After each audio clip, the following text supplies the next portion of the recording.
Assalamualaikum warahmatullahi wabarakatuh. Perkenalkan, nama saya Rofi Fatul Fikriyah dengan NIM 2281070072 dari PGMI 3C. Di sini saya akan menjawab pertanyaan dari soal tematik. Yang pertama, pertanyaannya adalah kurikulum tematik adalah kegiatan pembelajaran menginteraksikan berbagai materi pembelajaran untuk mengembangkan berbagai aspek perkembangan anak melalui suatu tema atau topik tertentu. Apa sajakah langkah-langkah dalam merencanakan dan mengembangkan kurikulum yang harus dilakukan oleh guru? Jawabannya, yang pertama, analisis dan diagnosis kebutuhan. Contohnya seperti identitas kebutuhan siswa, termasuk kompetensi, kekuatan, dan kelemahan mereka. Yang kedua, menggunakan diagnosis untuk mengidentifikasi latar keluarga, kesiapan belajar, motivasi belajar, dan minat siswa. Yang kedua ada perumusan tujuan. Yang pertama ada susunan tujuan pembelajaran yang spesifik, terukur, dapat dicapai, relevan, dan berbatasan waktu atau SMART. Sesuaikan tujuan pembelajaran dengan tahapan pencapaian dan karakteristik siswa. Yang ketiga ada perorganisasi materi. Tentukan ruang lingkup materi pembelajaran yang akan diajarkan oleh guru di kelas atau dipelajari oleh siswa di kelas. Susunan skop atau keluasan dan kedalaman, dan sekuensi adalah urutan susunan materi kurikulum dengan mempertimbangkan struktur disiplin ilmu, taraf perkembangan siswa, dan pembagian materi kurikulum berdasarkan tingkatan kelas. Yang keempat ada pengembangan metode pembelajaran. Yang pertama ada pilih metode pembelajaran yang sesuai untuk mengaktifkan siswa dalam proses belajar mengajar, seperti ceramah, tanya jawab, diskusi, resilitasi, dan belajar kelompok. Yang kedua, gunakan variasi atau pengalaman belajar siswa seperti pengalaman visual, suara, perabaan, dan penciuman, serta pertimbangan siswa, guru, bahan, tujuan, waktu, sumber, dan fasilitas. Yang kelima, perencanaan penilaian pembelajaran. Yang pertama ada tentukan nilai dari suatu objek atau peristiwa dalam konteks situasi pembelajaran. Yang kedua, gunakan penilaian formatif dan sumatif untuk mengukur pencapaian siswa terhadap tujuan pembelajaran.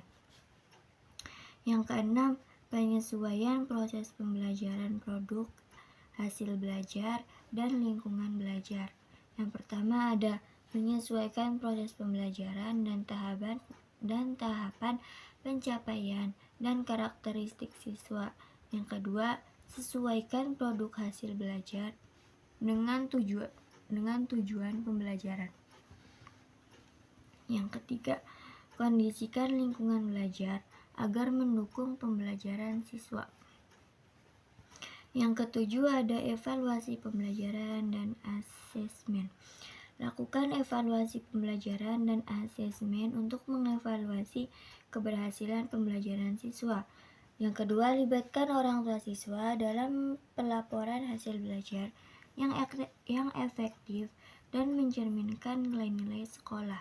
Menyeluruh, jujur, adil, dapat bertanggungjawabkan, jelas, dan mudah dipahami oleh semua pihak. Soal yang kedua yaitu jelaskan 4 landasan pembelajaran tematik beserta implikasinya dengan bahasa sendiri. Yang pertama ada landasan filosofis, dipengaruhi oleh 3 aliran filsafat, yaitu progresivisme, konstruktivisme, dan humanisme. Yang kedua, menekankan pada pengembangan kreativitas dan kecerdasan peserta didik. Yang ketiga, menginteraksikan materi beberapa mata pelajaran dalam satu tema atau topik pembahasan. Yang ketiga, implikasinya adalah guru harus menekankan pada fungsi kecerdasan peserta didik dan menciptakan suasana belajar yang kondusif. Yang kedua, landasan psikologis, berpusat pada siswa dan memberikan pengalaman yang langsung. Yang kedua, menyajikan konsep dari berbagai mata pelajaran secara holistik, bermakna dan otentik. Yang ketiga, pengalaman siswa yang konstruksi sendiri merupakan kunci dalam pembelajaran. Yang ketiga, implikasinya adalah guru harus merancang pengalaman belajar yang akan mempengaruhi kebermaknaan belajar siswa. Yang ketiga, landasan sosial budaya, menekankan pada peranan konsep belajar sambil melakukan sesuatu. Yang kedua, mempunyai nilai efisiensi dalam segi waktu, bahan materi, metode, dan penggunaan sumber yang otentik. Yang ketiga, implikasinya adalah guru perlu mengemas atau merancang pengalaman belajar yang akan mempengaruhi kebermaknaan belajar.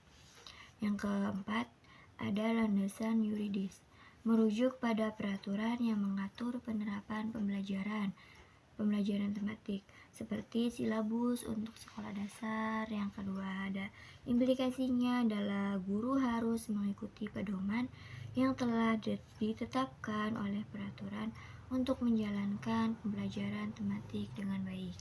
Selanjutnya yang ketiga yaitu jelaskan karakteristik pembelajaran tematik beserta contohnya dengan bahasa sendiri. Karakteristik pembelajaran tematik menurut saya sendiri adalah ciri dari pembelajaran itu sendiri. Di sini, pembelajarannya tematik berarti ciri atau kekhasan yang dimiliki pembelajaran itu sendiri. Karakteristik pembelajaran tematik yaitu yang pertama ada berpusat pada murid. Guru harus memusatkan perhatiannya pada murid karena guru sebab fasilitator harus memberikan kemudahan dengan siswanya. Contohnya, guru kelas 1 mengajarkan tematik kelas 6. Itu tidak akan ada konteksnya. Jadi guru itu harus melihat dulu siswa kelas berapa dan cocok atau tidak dengan materi tersebut. Yang kedua, memberikan pengalaman langsung. Dalam proses belajar mengajar secara tidak langsung itu memberikan pengalaman kepada siswanya. Contohnya seperti studi tour kelas 6 SD, dan itu studi tour itu masih ingat sampai sekarang. Yang ketiga ada pemisahan mata pelajaran. Guru harus memisahkan pelajaran mana yang sedang dilaksanakan atau penting dan mana yang tidak. Jangan mencampurkan pelajaran sebab takut anak tersebut tidak paham. Yang keempat, menyaksikan konsep dari berbagai mata pelajaran. Setiap yang dikatakan sebelumnya bahwa harus memisahkan mana yang lebih penting untuk dibahas dan mana yang tidak penting untuk dibahas, tidak perlu dibahas. Yang selanjutnya, bersikap luas.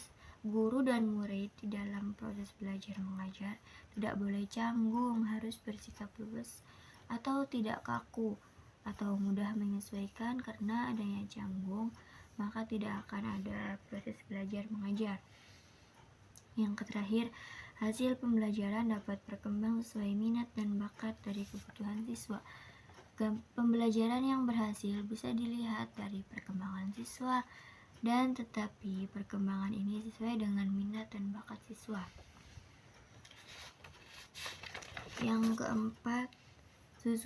Soal yang keempat adalah Susun rincian materi pelajaran dalam suatu rencana pembelajaran tematik terpadu yang memadukan minimal materi dari 3 mata pelajaran rincinya. Yang pertama, kelas 2. Yang kedua, temanya hidup rukun. Yang ketiga, KD-nya hidup rukun juga. PPKN. Menerima hubungan gambar, binatang, rantai, dan lain-lain sesuai Pancasila. Bekerja sama disiplin sesuai sila Pancasila. Yang kedua ada berbahasa Indonesia, merinci ungkapan ajakan, perintah, dan lain-lain. Yang kedua, menirukan ungkapan tersebut. PJOK, memahami gerak dasar, mempraktikkan gerak dasar. Indikatornya, hasil belajar merupakan tujuan yang diharapkan pada siswa setelah mengikuti proses pembelajaran. Indikator kognitif sangat sesuai dengan KD yang saya buat, karena dalam indikator kognitif ini mencakup pemahaman dan pengembangan keterampilan intelektual. Yang selanjutnya ada skema. PPKN berhubungan dengan bahasa Indonesia dan keduanya berhubungan dengan PJOK. Yang terakhir ada uraian materi pelajaran. PPKN yang pertama memberikan dan mencermati gambar dan simbol pada Pancasila. Yang kedua memberikan penerapan pada gambar dan simbol Pancasila. Yang kedua bahasa Indonesia. Guru memberikan teks penerapan pada gambar dan simbol Pancasila. Lalu harus dibacakan dan dipraktikkan oleh murid PJOK. Oleh murid. Yang ketiga, PJOK. Murid mempraktikkan apa yang ada pada teks. 2. Disusun oleh guru untuk mempraktikkan kembali. Yang ketiga, pada praktek tersebut, murid bisa tahu gerakan dasar pada olahraga. Sekian dari saya, kurang lebihnya mohon maaf. Billahi taufiq wal hidayah. Wassalamualaikum warahmatullahi wabarakatuh.